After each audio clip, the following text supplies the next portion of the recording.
გამარჯობა, მივესალმები ჩვენს მაყურებლებს. მე არ ვიტყოდი რომ აქ საუბარი არის ინსტიტუტებზე, ან ზოგადად სახელმწიფოზე, იმიტომ რომ ეს თვითმკვლელობები, ეს რიტუალები, ეს რაღაცა სრული მარაზმი რაც ხდება, უფრო არის დამახასიათებელი რუსული ტიპის არა სახელმწიფოსთვის, არამედ რაღაცა მოკრიმინალო მართლობითი სისტემისთვის, ეგრეთ წოდებული პარადოკი, სპეციალურად ვიყენებ ამ რუსულ სიტყვას, იმიტომ რომ კარგად აღწერს იმ მოცემულობას, რაც ჩვენ გვაქვს, როდესაც არსებობს არა კანონი, არა სახელმწიფო, არა კანონის უზენაესობა, ან სამართლის უზენაესობა თუნდაც, არამედ დაუწერელი ფსევდო წესები, რომლებიც აი როგორც მაფიაში არსებობს დაუწერელი კანონები, ისევე იმართება სახელმწიფო. ოღონდ თუ მაფიაში ეს კანონები მართლა არსებობს და მართლა პატივსცემენ და რაღაც ჯენტელმენური შეთანხმება მაინც არსებობს, ჩვენ შემთხვევაში არსებობს ერთი კონკრეტული ადამიანი, რომლის ნებასურვილზე არის აწყობილი ეს სისტემა, ისევე როგორც რუსეთში, ავტორიტარი თუ ინდა დიქტატორი, რაც კიდე დავარქვათ. და ამ წესებს ადგენს ეს ადამიანი და ეს წესები შეიძლება შეიცვალოს ნებისმიერ წამს. ეს ჩვენ გვინახავს არაერთხელ, ჯერ კიდევ საფრანგეთის რევოლუციის დროს არის ეგეთი გამოთქმა, რომ რევოლუცია ჭამს საკუთარ შვილებს, ჩვენ შემთხვევაში რეჟიმი ჭამს საკუთარ შვილებს და ის ადამიანები, რომლებიც ცოტა ხნის წინ იყვნენ ოლიმპოზე, ამბროზიას სვამდნენ და ასე შემდეგ, დღეს უცებ აღმოჩნდნენ სრულიად წარმოუდგენელ მდგომარეობაში, აღარ არიან მეფესთან, ზევსთან ახლოს და ხდება მათზე ყველა წარუმატებლობის გადაბრალება. აი ეს გადაბრალების მომენტი ძალიან მნიშვნელოვანი არის ავტორიტარული რეჟიმის ლოგიკაში, იმიტომ რომ რეჟიმს ჭირდება მტერი. ეს მტერი შეიძლება იყოს გარე, მაგრამ უფრო ხშირად და უფრო საყვარელი არის შიდა მტერი. და როგორც წესი, ეს შიდა მტერი ყოველთვის არის საკუთარი უახლოესი წრიდან. აი მაგალითად სტალინის შემთხვევაში ეს მტერი იყო ტროცკი, რომელსაც შემდეგ დაბრალდა ყველაფერი და სხვა ავტორიტარულ რეჟიმებში ჩვენ გვაქვს ამის არაერთი მაგალითი. აი როცა გვაქვს ამდენი მაგალითი, შეგვიძლია იმაზე საუბარიც, რა ეტაპზე ხდება ეს, ანუ რა ეტაპზე ახლა რეჟიმი, რისი მომასწავებელია, რას უსვამს ხაზს ის ყველაფერი, როცა საკუთარი შვილების ჭამას იწყებს. ეს არის შიში თუ რაღაცა ლოიალობის გაძლიერება და ინფორმაციულ ვაკუუმის შექმნა, რომელს უფრო დაუკავშირებთ. ხო, საფრანგეთის შემთხვევაში ამ ტერორის პერიოდის შემდეგ მოვიდა ნაპოლეონი და შედარებით გაუმჯობესდა მდგომარეობა. საბჭოთა კავშირში ეს იყო რეპრესიების წინარე პერიოდი და შემდეგ სიტუაცია გაუარესდა. თუმცა ჩვენ არც საფრანგეთი ვართ რევოლუციის დროინდელი, არც საბჭოთა კავშირი. ამიტომ მე მგონია რომ ჩვენ შემთხვევაში ეს უფრო მიანიშნებს რეჟიმის შიგნით არსებულ დაპირისპირებებზე. იმაზე რომ რეჟიმს აღარ შეუძლია იყოს ისეთი ომახიანი და მდგრადი როგორც აქამდე, იმიტომ რომ ჯერ სანქციები მუშაობს, რაც არ უნდა გვითხრან. სერიოზული პრობლემა არის ლიკვიდურობის, განსაკუთრებით ფინანსების კუთხით და ყველაფერი რასაც ჩვენ ვაკვირდებით ბოლო პერიოდში მიანიშნებს იმაზე რომ რეჟიმს სერიოზული ფინანსური პრობლემები აქვს და ისინი ცდილობენ რომ ის რაც აქამდე იყო კონვერტების მეშვეობით გადაცემული გადაიტანონ ბიუჯეტზე ეს დატვირთვა და საკმაოდ უჭირს ჩვენ ბიუჯეტსაც, იმიტომ რომ ჯერთი ის ფსევდოზრდა რომელიც ჩვენ გვაქვს ეს არანაირად არ არის მდგრადი, ეს ყველაფერი არის პირდაპირ დამოკიდებული უკრაინაში ომზე და ასევე საქართველოს ფუნქციაზე როგორც სატრანზიტო ქვეყნის, მაგრამ ბოლო პერიოდში ცოტა გეოპოლიტიკაზე გადავალთ თქვენს ნებართვით. ბოლო პერიოდში ჩვენ რასაც ვაკვირდებით, ეს არის მნიშვნელოვანი ცვლილებები კავკასიაში. აზერბაიჯანის და რუსეთის ურთიერთობები არის მკვეთრად გაუარესებული. სომხეთის და რუსეთის ურთიერთობები არის არარსებულ დონეზე და სომხეთი პირიქით ცდილობს რომ ამოკვეთოს რუსეთის ყველა გავლენის ბერკეტი. და ამ პირობებში ასევე ტრამპის ადმინისტრაცია ძალიან აქტიურად ცდილობს რომ მხარი დაუჭიროს სომხეთსა და აზერბაიჯანს შორის სამშვიდობო ხელშეკრულებას. თუ არა, როდესაც ეს ხელშეკრულება გაფორმდება, ეს ნიშნავს იმას, რომ საქართველო დაკარგავს საკუთარ კონკურენტულ უპირატესობას, ჩვენ აღარ ვიქნებით ერთადერთი დამაკავშირებელი ხაზი ევროპასა და აზიას შორის, ცენტრალურ აზიასა და შავ ზღვას შორის და ეს ნიშნავს, რომ ჩვენი კონკურენტული უპირატესობა უბრალოდ გაქრება. და შესაბამისად ყველა ის დასავლეთის უზარმაზარი ინტერესი და პროექტი შეიძლება უბრალოდ გადავიდეს სომხეთზე. და ამ შემთხვევაში როგორ აპირებს რომ რეჟიმი რომ შეინარჩუნოს ის ეკონომიკური მინიმალური წინსვლა, რომელიც ჩვენ გვაქვს, სრულიად გაუგებარია. საქართველოს აღარ ექნება არც ანაკლის სპორტი, რომელიც შეიძლება ყოფილიყო ეს კონკურენტული უპირატესობა თუნდაც თურქეთის რესპუბლიკასთან მიმართებით. და ჩვენ ვართ უბრალოდ გაჭედილები, ანუ რეჟიმს არ ექნება ფული, რეჟიმს არ ექნება არანაირი საერთაშორისო მხარდაჭერა, პირიქით იზოლაცია და ამ პირობებში როგორ აპირებს ეს რეჟიმი რომ არა მარტო შეინარჩუნოს. ეს არის ძალიან საინტერესო მაგალითად როგორ წოდა რომ ჩვენ ეთერამდე საუბრობდით ხო ახლა რუსეთის მომხრეთ რუსეთის ქვეშ მყოფი სახელმწიფოები და როგორც არის მაგალითად ბელორუსიას ქემაინც თავისი წარმოება აქვს თავისი მეურნეობა აქვს სოფლის მეურნეობა განვითარება თავის თავს კიდეც გადაირჩენდა მაგრამ თქვენ სწორ კითხვას ვსვამთ ჩვენ რა რეალობაში აღმოჩნდებით თუ საერთაშორისო მხარდაჭერის გარეშე დავრჩით მე მგონია რომ ძალიან გაგვიჭირდება თუნდაც ბელორუსი რო სანატრელი გაგიხდება მაგრამ ხო ხვდებით რასაც გულისხმობ მე მგონია რომ სანატრელი გაგვიხდება იმ კონდიციამდე მისვლა რა კონდიციაზეც ბელორუსია მისვლა როგორ ფიქრობთ თუ შევწყვით ჩემი შეფასება აბსოლუტურად სწორი კითხვა არის ეს იმიტომ რომ ბელარუსს აქვს მნიშვნელობა რუსეთისთვის ბელარუსს აქვს მნიშვნელოვანი სტრატეგიული ლოკაცია ევროპაში და ბელარუსი არის ერთგვარი დამოკლეს მახვილი რომელიც მუდმივად არის აღმართული ევროპის წინააღმდეგ ამას ემატება ბელარუსის ეკონომიკა წარმოება ასე შემდეგ საქართველოში ჩვენ წარმოება მაინც არ გვაქვს ჩვენი მთავარი გეოპოლიტიკური გეოსტრატეგიული ეკონომიკური ფუნქცია ეს არის სატრანზიტო დერეფანი და ამ სატრანზიტო დერეფანს აქამდე ალტერნატივა არ ქონია ეხლა უკვე თუ ალტერნატივა შეიქმნება, გამოდის რომ საქართველოს მნიშვნელობა მკვეთრად შემცირდება. ქართულ ოცნებას ადრე ჰქონდა ეგეთი იდეალური მაგალითი აზერბაიჯანის სახით, რომ აი ჩვენ გავხდებით ახალი აზერბაიჯანი. ხო ხომ?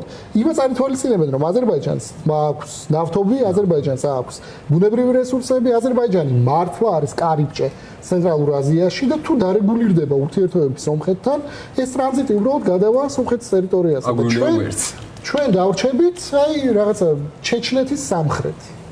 აი ზუსტად მაგის. ეს ყველაზე ცუდი ვარიანტია, რაც შეიძლება რომ თუ რა თქმა უნდა ქართული ოცნება შეინარჩუნებს საკუთარ ძალაუფლებას, რაც ამ პირობებში ჩემთვის ცოტა წარმოუდგენელია. ნამდვილად. ეკა მახსენა რომ როდის ხდება ეს პროცესები, რა დონეზე არის მისული რეჟიმი. აი მაგალითად საქართველოს ჯერ კიდევ არსებობენ ადამიანები, რომლებსაც წითელი ტერორი ახსოვთ 30-იანი წლები მისი ბოლო. აი მაშინ როგორ ხდებოდა მტრის აღმოჩენა, იმიტომ რომ ხედავთ რომ აქაც ეძებს ქართული ოცნება მტრებს ადამიანებში, რომელიც რუსთაველზე დგანან. აი როგორ ხდებოდა მათი იდენტიფიცირება და იყო ეს რაღაცა პრევენციული ღონისძიებების გატარება, რაც მოხდა, იმიტომ რომ უამრავი ადამიანი უბრალოდ სიკვდილით დაისაჯა, შეიძლება ითქვას, თუ ეს იყო რაღაცა ბოლო ნაბიჯები, როგორ შეენარჩუნებინათ სისტემა, რომელიც წლების განმავლობაში აშენეს. მოგესალმებით, მესალმებით თქვენს მაყურებელს. ეს თვითონ საბჭოთა კავშირი და საბჭოთა პერიოდი ჩვენ არა გვაქვს ესე ერთ რაღაც თლიანობად, იმიტომ რომ იქ იყო სხვადასხვა პერიოდები, მაგალითად 20-იანი წლები აბსოლუტურად სხვა გამოწვევებს გულისხმობდა და სხვა პროცესები მიდიოდა საქართველოსთან. მიმართებით, იმიტომ რომ რუსეთში კიდე სხვა პროცესები იყო. მერე უკვე 30-იანი წლები, მერე 40-იანი და ეს ომი, მერე სტალინის გარდაცვალება, სტალინის შემდეგ ხუშოვის პერიოდი და ბოლოს ეს ასე ვთქვათ, საბოლოოდ ეს ბრეჟნევის ზასტოი, როგორც ეძახდნენ, ეს უძრაობის ხანა. ყველა ამ პერიოდში საბჭოთა პოლიტიკა იცვლებოდა და იცვლებოდა პროპაგანდისტული მეთოდებიც, მაგრამ აი ეს ხაზი მტრის, აი რასაც თქვენ ამბობთ, რომ მტრის ამორჩევა და მერე მისი განადგურება, ეს თითქმის უცვლელად რჩებოდა ყოველ შემთხვევაში სტალინის სიკვდილის ჩათვლით, სიკვდილამდე, აი ამ პერიოდში მაინც ეს იყო ძალიან აქტუალური, რომ არსებობდნენ შიდა მტრები, რომლებიც იყვნენ აუცილებლად ბიბული გარეთლებზე, ანუ იქ გარეთ იყო ერთი deep state-ი, მაშინ ეს იყო ბურჟუაზიული და იმპერიალისტური დასავლეთი და მისი მონები, ჩანერგილები, თვალთმაქცები, ნუ რა ასე, აი აქ ანადგურებდნენ აი ამ მავნე ელემენტებს. მაგრამ პირველ პერიოდში რეჟიმს ჰქონდა აი ძალიან ესეთი გამოკვეთილი სამიზნე, ეს იყო ანტისაბჭოთა პარტიები, ანუ ოპოზიციური პარტიები, ყოველ შემთხვევაში პირველი რესპუბლიკის პერიოდში პარლამენტში შესული პარტიები, ასევე მათი ძალოვანი სტრუქტურები, მათი უშიშროების სტრუქტურები, თეთრგვარდიელები, ანუ უშუალო მტერი, ასევე ამათთან ერთად ბურჟუაზია, თქვათ, თავადაზნაურობა, სამოდელოება, ანუ კონკრეტულად ვინც უშლიდა ხელს, თქვათ, ამის დამყარებაში. მაგრამ მერე უკვე გადავიდა, ასე ვთქვათ, საკუთარ პარტიული რიგების წმენდაზე და გლეხობის წმენდაზე. ეხლა ამ ყველაფერს ჰქონდა თავისი მიზეზები, მაგალითად 20-იან წლებში აი ეს ვთქვათ, თავის პარტიის მიმართ განხორციელებული რეპრესიები, ვთქვათ, ჯერ იყო ნაციონალ-უკლონისტები, მერე იყო ტროცკისტულ-ზინოვიური კლანის წევრებს, ესე ვთქვათ, აი ეს ბუდუმდივანი და ისინი, რომლებიც ასევე ნაციონალ-უკლონისტები იყვნენ, მაგრამ აქ დროს დახვრიტა და იმბრონელი deep state. ხო, ძველი deep state-ის და შემდეგ უკვე ძალიან საინტერესოა დიდი ტერორი რამ გამოიწვია. დიდი ტერორი გამოიწვია კოლექტივიზაციის ჩაფლავებამ, პირველი ტალღის ჩაფლავებამ და ასე ვთქვათ იმ ინდუსტრიალიზაციის გეგმის ჩაფლავებამ, რაც ძალიან ასე ვთქვათ, კონდათ მიზნად დასახული და ანუ რეჟიმი იყო უკიდურესად მძიმე მდგომარეობაში. აი ჩვენ რო წავიკითხოთ მაგდროინდელი დღიურები, უბრალოდ მართლა ვკითხულობდი როგორ გადარჩნენ, იმიტომ რომ ხალხი უბრალოდ შიმშილობდა. თან საქართველოში და საქართველო ყოველთვის იყო რაღაცა მხრივ ესეთი რაღაც ოაზისივით, აი მაგალითად როდესაც პირველი სამოქალაქო მიმდინარეობდა, ვთქვათ, რუსეთში, აქ ჩამორბოდნენ, ხო, ეს მთელი კომპოზიტორები და მწერლები და პოეტები და მხატვრები, აქ იყვნენ, რომ აქ იყო ოაზისი, არა? და აქაც კი იყო გაუსაძლისი, აი იოსებ ჭელიშვილი აქვს თავის დღეებში, რომ არ შეუძლია ფეხსაცმლის დაკერება, არ არის ნავთი, არ არის შაქარი, ხურდაფული არ არის, რაღაც მაღაზიებში ცარიელი კოლოფები დევს და რო ეუბნება, რომ შოკოლადი მომეცით, არა ეს ცარიელია და ლენის და სტალინის ბიუსტებია და ანუ გაოგდები როგორ შეძლო, მაგრამ ამას უშველა დიდმა ტერორმა და უშველა ომმა. მაგრამ ეხლა ჩვენ რომ არ შეგვეშინდეს მაინდა-მაინც ეს პარალელები ძალიან გავს, უბრალოდ ბუნება დიქტატურის არის ეს, რომ ასე მოიქცეს, ანუ გაჭირვების ჟამს, როდესაც მას თავისი ძალაუფლების გამტკიცება უნდა, ან რაღაცა პრობლემა უდგას ეკონომიკური, ვთქვათ, ხო, პოლიტიკური, ის იწყებს, ვთქვათ, განტევების ყუდიანებზე ნადირობას, განტევების ვაცის ძიებას და ასე შემდეგ. მაგრამ საქმე იმაშია, რომ აქ ბერიას და სტალინს ჰქონდათ მაშინ რესურსი და ამათ არანაირი რესურსი არ აქვთ. ანუ არაფერზე არ დგანან, ბლეფია ეს ყველაფერი, აი ესე რომ ყინჩად დგანან და იძახიან, რომ ჩვენ სუვერენიტეტი და რაღაცა რა. აი რაც გიორგი მილაპარაკა, კატასტროფის წინაშე დგას სახელმწიფო, საქართველოს სახელმწიფო დგას კატასტროფის წინაშე. ამას რატომ ვერ ვიაზრებ? ან რა გვიშ აი მისავნია, რომ მათ ქონდათ იდეოლოგია, საბჭოთა კავშირი იყო იდეოლოგია, მათ მაგას ვამბობ, თვითონ შიგნით პარტიაში ეს მართლა იდეური განსხვავებები იყო, ეს ნაციონალ-უკლონიზმი და ეს ტროცკისტები, ეს შიგნით პარტიაში ხდებოდა და მე ამის თქვათ გახლიჩვა ხდებოდა იქ რაღაც და მე იმის დევნა. აი ახლა აი ამდენი ბევრჯერ ახალ სარფს არ ვკითხულობ, მაგრამ რაღაცა მაინც პასუხს ვეძებ ხოლმე, თუ ასეთი აპრობირებული მეთოდიკით ივიძიოს, ამდენი წელია, საუკუნე არის ხო გასული. ამდენი ხანია ეს მეთოდები ერთი და იგივე მექანიზმით მუშაობს. რატომ ვერ ვხედავთ? ჩვენ ხო არ ვართ იმ ხელა ქვეყანა, როგორც მაგალითად რუსეთი, რომ ინფორმაციულ ვაკუუმში ვიყოთ, ამ პატარა ქვეყანაში როგორ და ვხედავთ, საქმეც მაგაშია, რომ მე ზუსტად იმის თქმა მინდა, რომ აქ არ გამოვიდა ეგ ამბავი და რატო არ გამოვიდა პირველ რიგში ბევრი ფაქტორი არსებობს, მაგრამ პირველ რიგში საზოგადოება ვერ მოკლა. იქ საზოგადოება მოკლა, რომელმაც დაიწყო მასთან თანამშრომლობა. ეხლა სტალინის კულტი რამ შექმნა, კაცო, იმ ლექსების და იმ ბიუსტების და იმ პოსტერების დახატვის და იმ სტატიების წერის გარეშე და იმ ოდების წერის გარეშე ეს კულტი ვერ შეიქმნებოდა. ეს ხალხი ქმნიდა ამ კულტს. რომლებიც მე რაღაც მსხვერპლად ჩანან დღეს, ხო? ნუ რაღაცა თვალსაზრისით არიან მსხვერპლი, მაგრამ აქ ვერ მოხერხდა საზოგადოების გახრწნა. და აი გუშინ რო კვლევა წავიკითხე, პირველი რაც აი იაკობ კაჭკაჭიშვილის კვლევა, სადაც 73% საქართველოს მოსახლეობის პატიმრების, განთავისუფლების მომხრეა ჩვენი რეჟიმის ტყვეების, ეს უკვე ნიშნავს, რომ არც ემპათია გამქრალა, არც ინტერესი, იმიტომ რომ თუ არ იცი და არ უსმენ, ხო, ამ ეხლა საბჭოთა კავშირის დროს არ არსებობდა მედია, ინფორმაციული ვაკუუმი.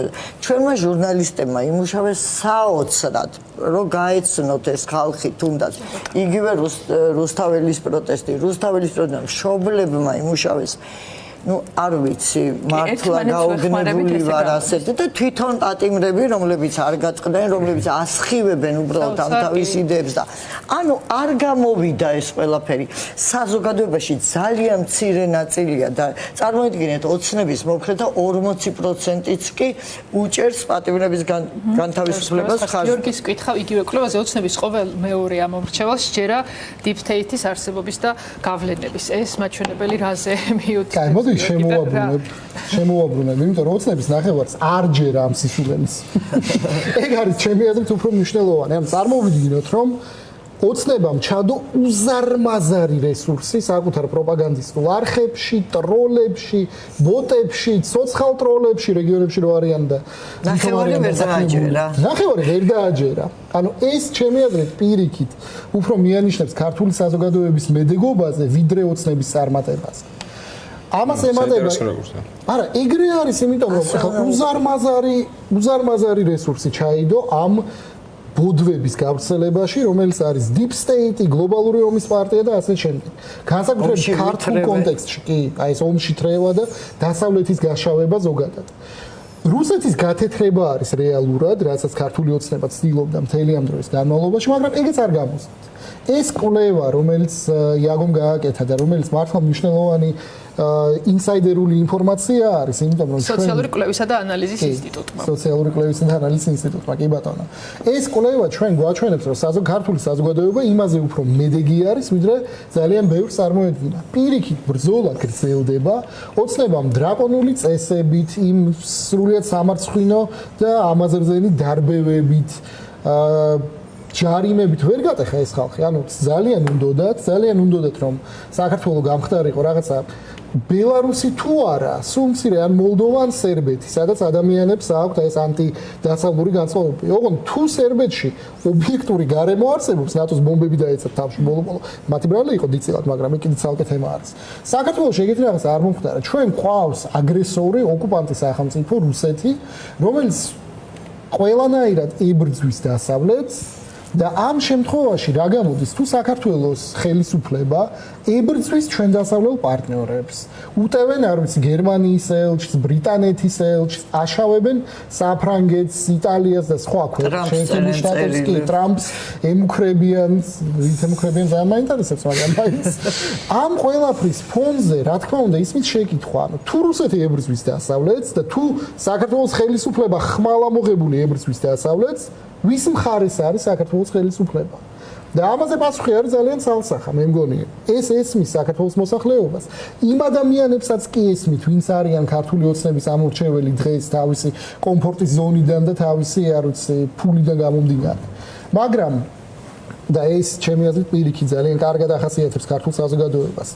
ესმით და ყველა პრინციპში ელოდება მომენტს რომ ეს სიტუაცია შეიცვალოს თქვენი აზრით ქართულ არც როგორი რეჟიმისთვის დამახასიათებელი, მაგალითად რუსეთის მოკავშირე ქვეყნისთვის დამახასიათებელი.